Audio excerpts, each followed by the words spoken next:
Welcome to the Investing Ahead podcast. I'm Tom Curran, co-CEO and founder of Curran Wealth Management. Hello, I'm Tom Curran, and welcome to Investing Ahead podcast. Today I have Derek Gray with me, who's been an employee of ours, part of Curran Wealth Management for the last 7 years. 8 years. 8 years. Going on 8 years. Okay, I'm now. a little bit off. Derek, why don't you introduce yourself and tell the people a little bit about what you do on a day-to-day basis with us. Thanks, Tom. Again, I'm Derek Gray, Vice President of Private Wealth Management at Curran Wealth Management. As Tom said, I've been there for about 8 years. I've been at some other financial firms over my career, which is now over 20 years. And my main focus at Curran is to work with our clients in a relationship management capacity, but also to focus on our clients' overall financial well-being.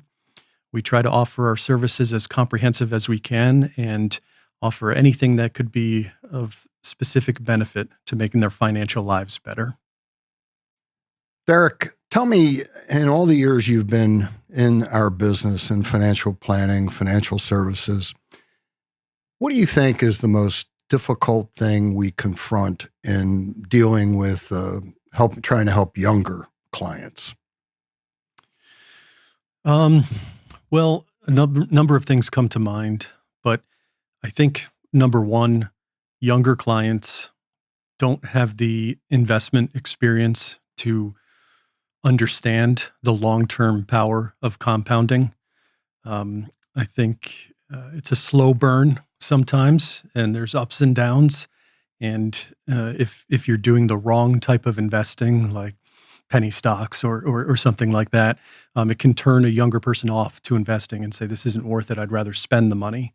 But with the right type of investing, and that's our challenge. We need to tell them that with the right type of investing, not necessarily swinging for the fences, but having good results over a long-term time period is really where the compounding comes in, and it's very powerful in terms of growing their wealth in the long term. Yeah, let's talk a little bit about that. I think it's useful for everyone to think in terms of the rule of 72. If we look at stock market returns over a long period of time, going all the way back to prior to the Great Depression, we know that the average rate of return, not annual rate of return, but the average rate of return is 10%. At 10%, your money doubles every 7 years. At 3%, it takes more than 20 years. And that's a very powerful component when you're looking at the lifetime of a 21-year-old, 22-year-old worker. I don't think that's really understood. I think the other thing that's not understood is the inflation rate. So that if a 21-year-old is playing it safe and accepting a 3 or 4% return over their lifetime, in my lifetime, my working lifetime, the average rate of inflation has been 4.1%. 4.1%, which means looking back on my lifetime, I didn't really earn any real money until I earned more than 4.1%. And so sometimes the risk-averse characteristics that a lot of people have, yes, they may lose money in a year. They may even have a bad 2-year period. But once we lengthen those time periods out to 5 years or more, we know that you're going to begin to zero in on that 10% rate of return. So in looking at that, I'd like you to talk a little bit, Derek, about how we think. I mean, we know that we think in the present sense. So you take a 22-year-old who's in the workplace, and maybe his first job, maybe he's making $50,000, maybe he's making $70,000. But it's probably somewhere between $50,000 to $70,000. Now, when he's 65, I'd kind of put this in front of you and ask younger people to think this way. If you look at the current workforce and you look at your current position, where would you expect to be? Where would you expect to be in 10 years or perhaps at the end of your career? And let's just say that person who's starting out at 70 is looking at a salary of 175. He has to think not in terms of 50. He has to think in terms of 175 influenced by inflation, which Right. might be 350 or 400 by the time he gets or she gets to retirement age. So with that kind of a backdrop, let's talk a little bit more about investing now, like we like to say, investing ahead. Do you think the average 22 or 25 or even 30-year-old or perhaps even 35-year-old thinks in those terms? No, I don't. I think the past 2 decades, we've had low inflation, and the past 4 decades, we've had declining inflation. So I think a lot of younger people have are going to have some trouble, with this concept of real rate of return. And we see it all the time in our day-to-day dealings with clients in terms of focusing on nominal rates. A 6-month treasury bill's 5%. Doesn't that sound great? Well, it sounds great if inflation's 1%, perhaps. But if inflation is 4%, well, the real rate of return on top of inflation becomes 1%. That doesn't sound great at all. I don't think younger people think about things in terms of a real rate of return. They think in the present time, they think of nominal rates of return, and that can be problematic. I think part of the planning that we do with our clients involves assumptions, and retirement planning specifically involves assumptions that would include how much they think their expenses are going to be. In the case of a younger person, sometimes 20 years, 30 years down the road. It's a very difficult task to tell me what your expense. I can't tell you what my expenses are going to be next year, let alone 20 years from now. But we can make assumptions, and hopefully we make conservative assumptions and err on the side of caution. And we grow that expense amount in the present terms with inflation, maybe 3.5%, maybe 4%. And we can see what the outcomes are based on varying the sequence of returns. So sometimes your portfolio has a good start with the period that we're analyzing. Sometimes it's a bad start, and everything in the middle. And we can kind of assess how many times in these different simulations a client may run out of money based on a certain sequence of returns. And we call that a probability of success, ultimately. So that's how we can get our clients to start thinking in terms of inflation and future expenses, is with exercises like that. As you were speaking, Derek, it occurred to me that typically when we do a retirement income projection, I think most of the time people we do that for probably 50 or older, probably closer to 60. That is, the way it works, it seems like we're doing that at early to late in the pre-retirement. Late in the pre-retirement planning. I wonder if we should start doing that for 25-year-olds. And, and run that number. It's going to be horrifying, but maybe we should be doing that to give younger people an idea of what they really need to do. Unless they have a fair amount of money, it won't look pretty, but maybe it'll be a more realistic way. What do you think of that? We don't do it now, but maybe we should routinely do that for all our younger clients. I think there's things to consider with younger clients. Number one, we used to say garbage in, garbage out with an analysis like that. So if you're giving me bad assumptions, you're telling me you're going to need $5,000 a month for your expenses, and you actually need $10,000 inflation adjusted per month, well, then this exercise isn't going to be very helpful. So it's important that we focus on good assumptions. But one of the problematic items that can arise with younger clients and running that type of analysis is the higher end. I've seen clients get fixated on this higher end because what we're varying, we're keeping the cash flow parameters consistent throughout the analysis with inflation adjustments and things like that. But the real variance is the sequence of returns. So in some cases, you have the best sequence of returns. And over a 40, 50, we usually say 95 or age 100, in terms of life expectancy. So if you have a 20-year-old and we're running it to 100, that's 80 years. And the best sequence of returns is an astronomical number. And a younger client may say, oh, I'm going to have $150 million by the time I'm 95 or 100. And it's a bit head in the clouds. So in those situations, it's a throwaway number. Anything close to that is going to be great. I like to focus on the median and then a little bit on the low end. Well, how many of the bad sequence of returns simulations are we facing, which is essentially suggesting that you might run out of money before your life expectancy. So I try to turn the focus to the median and the lower end. With the high end, hey, that's great. It's a little head in the clouds. Let's not focus on that. Okay. I want to go back to something you said earlier. When you use the example of a T-bill rate, a treasury bill rate of 5%, but perhaps coming in a environment where the inflation rate is 4%, meaning a 1% real return adjusted for inflation.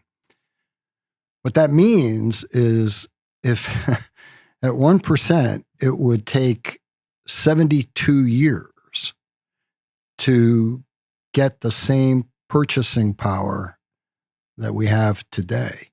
In 72 years, you'll need a purchasing power that's going to be many, many, many times greater than a 1% annual real return. It's got to be at least 4, 3.5%, 3% at least, just to keep pace with inflation today. So I wanted to go back to that because that's one of the problems that younger people have. They need to adjust for inflation. I don't think even people who are much older really do that. We have a tendency to look at the price of almost anything in today's terms and say, wow, everything's going up in price, but not necessarily planning for it. I like to say that when I started out, and I've said this a number of times, I had a goal when I was quite young in my early 20s to have $1 million at my age 65. I thought that was a lot of money. It was a lot of money in 1969, 1970. It was a lot of money. Today, to have the same purchasing power that I visioned at 1 million today, it would have to be nearly $8 million to have the same purchasing power. So if we go back, I'm asking everybody to think in these terms because it's the only way to think if you're not going to get terribly fooled. So in 1970, starting salaries for most college graduates came in at around $5,000, some higher, some lower, but $5,000 to $6,000 was a real good number. So back then, $1 million would produce at 5%, $50,000. Let's just say a multiple of 10 times the average starting salary of a college graduate in 1969, 70. So if we do the same number today, pick a number for an average starting salary. I'd say that number is around $10 million. Mm-hmm. So if you tried to do the same exercise today, well, you needed $1 million back then to do, you'd need $10 million today to come up with enough income to cover the starting salary for an average college graduate. So this whole idea of needing a whole lot more, always needing a whole lot more in the future than you need right now, becomes imperative. When we're 65, 70, yes, prices can go up, but at least they're limited to a life expectancy. Let's talk a little bit about life expectancy too. Back when I visualized that $1 million at age 65 and what it would buy, my life expectancy was about a year or two beyond age 65. Let's go back to Social Security. When Social Security was signed into law in the 30s, the average life expectancy was about 2 months beyond full retirement age at 65. So not only do younger people have to confront the inflation, the savings and investment challenges, they need their money to last a lot longer. So today, when we sit down and talk to a 65-year-old couple, and we're talking to them in terms of one of them living to perhaps as long as 90. Mm-hmm.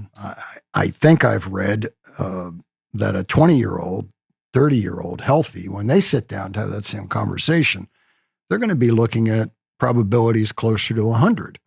So when you stop and think about full retirement age at 65 or expected or hoped for retirement, it's a lot of years to go without ever getting a pay raise, without ever getting a paycheck, without ever getting a bonus. It's a long time. Mm-hmm. So how do we help our clients face that? It's challenging. Social Security, especially. A lot of the IRA required minimum distributions, things like that, have been adjusted for longer life expectancies. It's hard to do that for Social Security. I think it's been done once, 65 to 67 on a sliding scale. That's probably going to slide older. But you're basically, the politicians have to tell Americans that your retirement age just increased. So don't think about retiring at 65. How about 70? So that's a tough thing to do. But the challenge of living longer, and by the way, Social Security was kind of originally, the actuarial calculations and things were based on life expectancies at that time.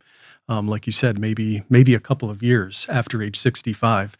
One funny story with the first recipient of Social Security was a woman named Ida May, and she put in, I think, less than $10 into the Social Security system, and she ended up living a long life well into her 80s and collected thousands of dollars from the Social Security system.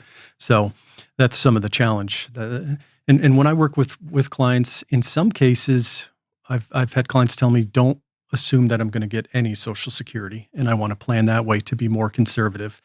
As a default, I do include Social Security. I think there will be changes to it, but hopefully, with clients that are more on the cusp of retirement, they'll be somewhat grandfathered in to how the benefits work now. But for younger people, I think much more is going to rely on their own personal savings. And there are a lot of investment vehicles out there that benefit younger people with a long time to invest. Roth IRAs, for example. It's a way for young people who aren't in the highest or peak tax brackets that they're going to be in their career. It's a way to put money without an immediate tax benefit, but a deferred tax benefit where they'll never have to pay taxes on that bucket of money again. So I like Roth IRAs, or Roth 401ks is a newer way to contribute to a lot of 401k plans, make that available. And it gets the taxes out of the way, but it also ends up with a bucket of money upon retirement that you get to spend every dollar. There's no taxes due. You don't have to account for taxes. So if you have $1 million in a Roth IRA, you can spend $1 million of that money. And that's sometimes reassuring when we think about our tax system and potential changes, and if our government will need more money in the future than it does now. There are vehicles that can be very beneficial to younger clients that they're starting their accumulation phase or in the middle of their accumulation phase as well. Derek, As you were speaking, it occurred to me that discipline is a big part of being a successful investor. I think discipline is so much more important than intelligence, cleverness. Discipline to hang in there, invest for the long run is incredibly difficult. Now, when you mention Roth IRAs, one of the things that occurs to me from time to time is that right now, a traditional IRA, because it's subject to taxes when we take it out, people tend to be thrifty because they don't want to pay taxes on that IRA withdrawal. There's no requirement to be thrifty with a Roth IRA. There is no tax. You think that could be a problem if as Roth IRAs accumulations grow over time, that without that tax man taking a big chunk of whatever we get in our traditional IRAs, it's free money in a sense. You think that could be a problem? It could. It could. I like the element of tax diversification that it offers, because if you're saving in an employer-sponsored plan, even if you're doing a Roth type of contribution to that plan, your employer's putting money in via match or a safe harbor profit-sharing contribution. And that's always going to be treated like the traditional IRA. I mean, it's taxable upon distribution. So you're probably going to have an element of that, even if you focus 100% on Roth type contributions. When I think about withdrawals in retirement, I think often about sustainable withdrawals. Also apply that to tax buckets. So I don't want you to take 10% from your Roth IRA and 2% from your traditional IRA. I'd rather you took 4% from each and can sustain that, so you can continue to have the benefits of tax diversification, where if something comes up, you can access more money, but manage your taxes to, I don't want to go into the 32% tax bracket, or if I have $1,000 more of income, my Medicare premium is going to increase. So there's a lot of benefits to having that type of tax diversification.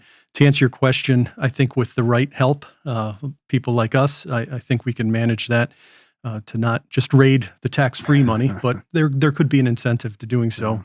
As I need more money, I don't want to pay more taxes. I could see people going to that. Derek, tell me what you believe younger people need. I happen to believe in, when I wrote my book, Investing Ahead, so many people who read that told me, I want my grandsons, granddaughters to read this. I want my children to read this. And I think it's so very important that people today understand that the rules have changed. When Social Security was written into law, there were 44 people working for every retiree.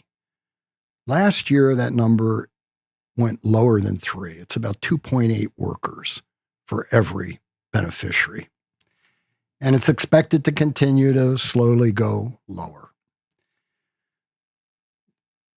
So what I enjoyed certainly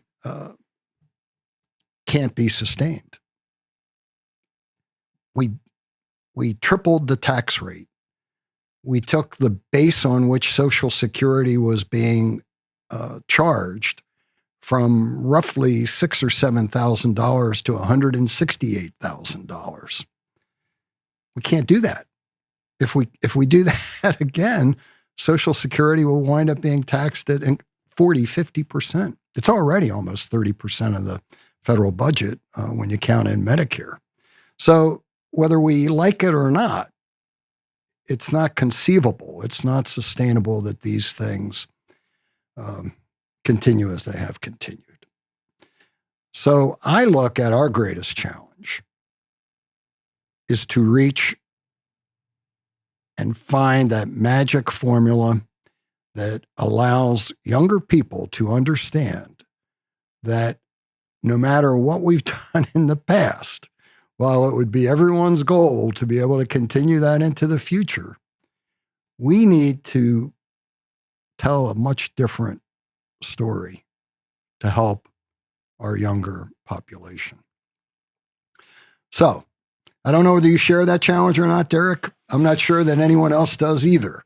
But for me, as an almost 80-year-old, it's a primary goal for me before I finally hang things up and move on from a lifetime career in financial services. Yes, and I think of it in your book. You talk about the definition of wealth or being wealthy, and I think that's what younger individuals, they need to think in those terms. And it doesn't mean having a lot of money, right? It means financial freedom.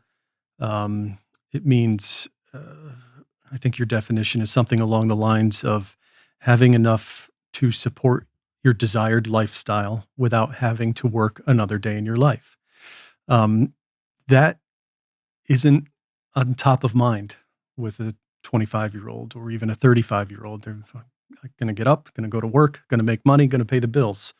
Then all of a sudden you're 45, then you're 55, then you're 65, and it becomes more important. But if you think in those terms now, I wish I could have a conversation with my 20-year-old self about investing. Right. And you mentioned discipline earlier as well. That's a big part of it.